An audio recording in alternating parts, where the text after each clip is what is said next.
요즘에 1인 방송이 상당히 유행이긴 한데 김병선 기자님, 허참 씨도 1인 방송을 준비하고 있어요? 네, 그렇습니다. 허참 씨 같은 경우에는 많은 분들이 아시다시피 이 가족 오락관을 26년간 진행을 그랬죠. 했었고 46년 차의 프로 진행꾼인데요. 그런데 1인 방송을 준비합니다. 본인이 하고 싶은 뚜렷한 이야기가 있었던 모양이에요. 그 컨텐츠가 바로 성상담이라고 합니다. 그러니까 본인이 생각하기에는 남성과 여성이 좀 성에 대한 정보가 부족한 것 같다.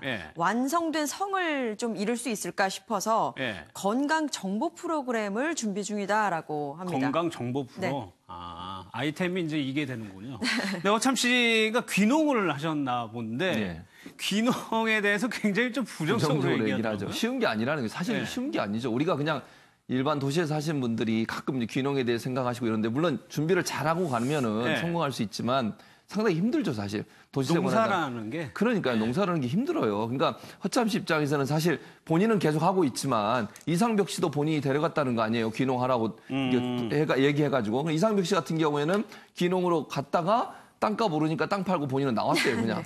근데 허참 씨는 계속 남아있는 거죠, 지금. 그러니까 본인은 뭐라 하면 군대 생활보다 더 힘들다. 그러니까 노후에 부부 내려가 전원 생활을 한다고 하면 이미 늦다 얘기를 했는데 그만큼 귀농 생활을 하려면 준비를 철저히 해야 된다 저는 그렇게 봐요. 그렇게 얘기하신 거라고 보여지고 보니까 쉽게 생각하고 그냥 전원 생활을 생각하고 내려와서는 절대로 귀농 생활을 성공할 수 없으니까 각오 단단히 하고 그리고 준비도 철저히 해서 오는 것이 귀농 생활에 성공하는 방법이다. 아마 그렇게 애둘러서 표현한 게 아닌가 이런 생각이 듭니다. 그 중년층에서 좀 귀농이 좀 로망처럼 인식이 되잖아요.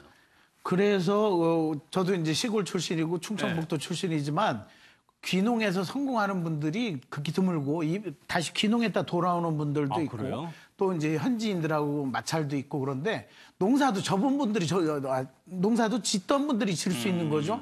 가갖고 향수적으로 텃밭 가꾸기 정도로 다 생각하면 절대 안 되는데 또 레스토랑까지 운영을 하고 계신단 말이에요. 지금 남양주에서 한 30년 있었고 이상벽 선생 같은 경우는 나갔지만 홍성에 또 집을 져서 거기에 또 있고. 그렇죠. 근데 다 거기에 대해서 긍정적인 것보다는 뭐 각오하고 해야 된다라고 할 정도고요. 준비를 하고 내려와라. 근데 이제 사람들이 도시 생활에 지치고 찌들으니까 향수 고향으로 가고자 하는 마음은 있지만 절대로 해서는 안 되는 게 돈 벌어서 고향에다 집 크게 지는 사람은 망한다는 설이 있습니다.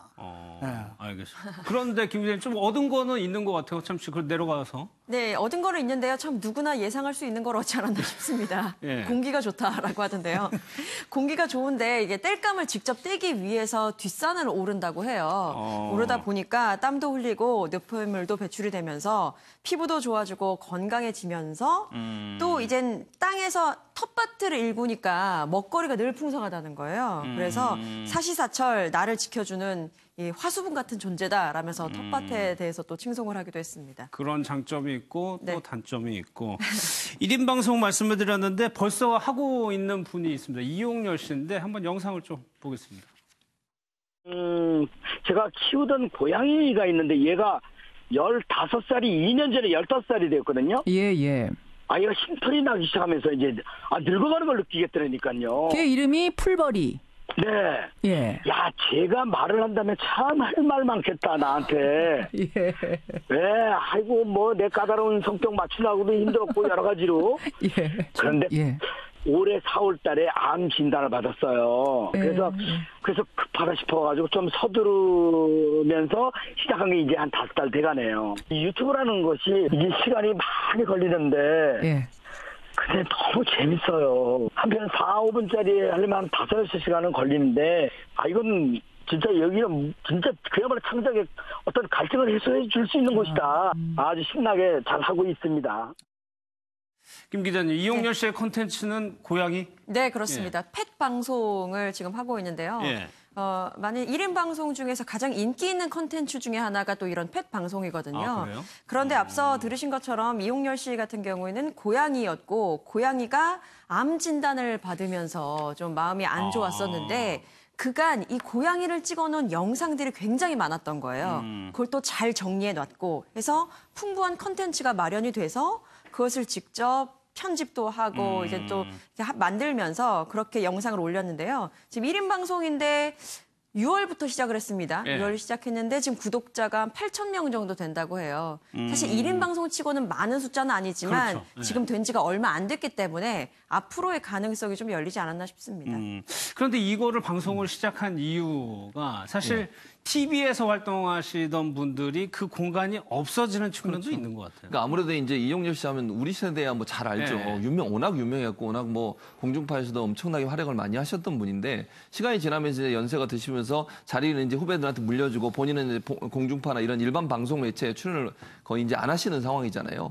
그런데 1인 방송을 하게 되니까 본인이 하고 싶은 얘기 또 갈증 이런 갈증이 있지 않겠어요? 그렇죠. 나이가 들어도 방송하고 싶은 또 창자의 갈증들이 있는데 그런 갈증들을 풀 수 있는 기회가 제공이 된다는 거죠. 또 언제든지 휴대전화 하나만 있으면 본인이 원하는 시간에 원하는 컨텐츠를 만들 수 있고 그 컨텐츠를 다른 사람과 공유하면서 또 직접적으로 피드백도 받을 수 있는 거잖아요. 그러니까 거기 이런 방송의 특징이 뭐냐면 쌍방향 커뮤니케이션이 가능해지는 거거든요. 그리고 자기가 원하는 컨텐츠를 줬을 때 바로바로 반응이 오기 때문에 본인 입장에서 상당히 즐거울 수 있어요. 물론 뭐 성과가 안 나면 좀 실망할 수도 있겠지만 8,000명이나 되는 사람이 들어와서 자기가 올린 컨텐츠를 보고 의견을 막 해주고, 쓰니까. 의견도 해주고 또 응원도 해주고 이렇게 되면은 재미가 있거든요. 그 안에. 본인이 얘기하자면 5시간, 6시간 찍어서 실제 5, 6분밖에 편집에서 나오는 양은 안 되지만 그게 재미가 있다는 거예요. 그러니까 본인이 어떤 삶의 새로운 활력을 얻을 수 있는 기회가 된다는 점에서는 참 긍정적이라는 생각이 들어요.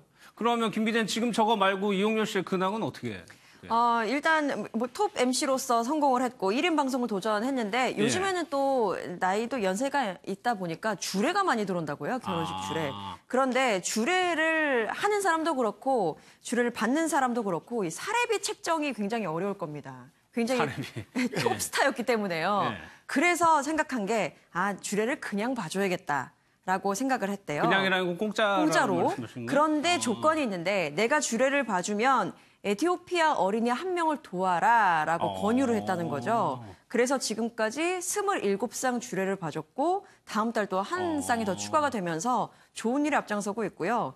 이뿐만 아니라 대구에서는 이 자선 음악회를 계속해서 진행 중이라고 합니다. 벌써 14년째고요. 뜻이 맞는 여러 가수들과 함께 이 행사를 하고 있는데 후원금이 들어온대요. 그런데 이 후원금도 역시 대구의 어려운 아이들을 위해서 쓰고 있다고 합니다. 아이디어도 좋고 좋은 일에 돈을 쓰네요. 저는 뭐 라디오도 같이 해봤고 TV도 같이 해봤는데 최고의 코미디언이었죠. 지금도 뭐 그렇고. 근데 펫방송 같은 걸 하면서 뭐 어떤 수익적인 것보다는 본인이 오히려 거기서 이제 심리적인 위안도 얻고 스스로의 카타르시스도 겪게 되고 그리고 창의적인 갈증을 풀어낼 수 있기 때문에 제가 보기에는 뭐 수익적으로 사업적으로 하는 1인 방송보다 훨씬 좋은 방송으로 성장할 가능성이 있다고 봅니다. 알겠습니다.